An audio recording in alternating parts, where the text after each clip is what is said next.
Národná diaľničná spoločnosť v noci zo soboty na nedeľu rozoberie most ponad D1 pri Ivánke pri Dunaji. Ten musí ustúpiť rozširovaniu autostrády.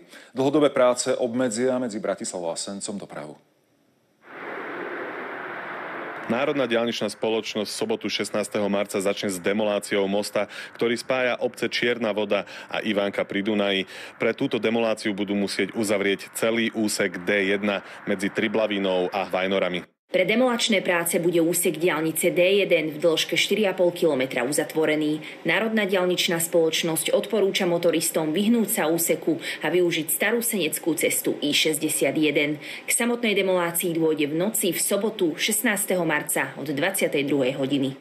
To, čo sa udeje v sobotu, nedeľu, bude veľmi rýchle a v súčasnosti zase technológie a firmy už sú v súčasnosti zdatné na to, aby dokázali to urobiť za tých 14 hodín. Od nedele 17. marca odštartujú niekoľkomesačné práce na rozširovaní diaľnice D1. Naplánované sú tak, aby sa dotkli dopravy minimálne. V tomto období sa treba vyzbrojiť trpezlivosťou, rešpektovať obchádzkové trasy a osobne odporúčam používať navigáciu sociálnu, ktorá online monitoruje trasy. Most, ktorý budú demolovať, zavadzia pri rozširovaní diaľnice. Daný most nevyhovuje rozšíreniu, nedá sa pod ne zvýšiť počet jasných pruhov, z toho dôvodu musí ísť dole.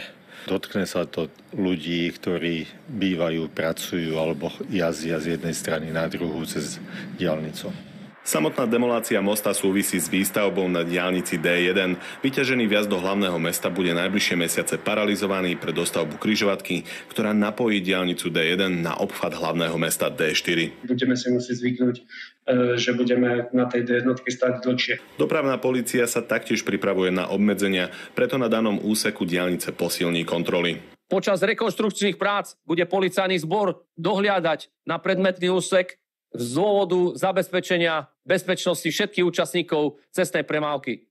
Národná diaľničná spoločnosť a aj dopravná polícia vyzývajú motoristov na opatrnosť a ohľaduplnosť.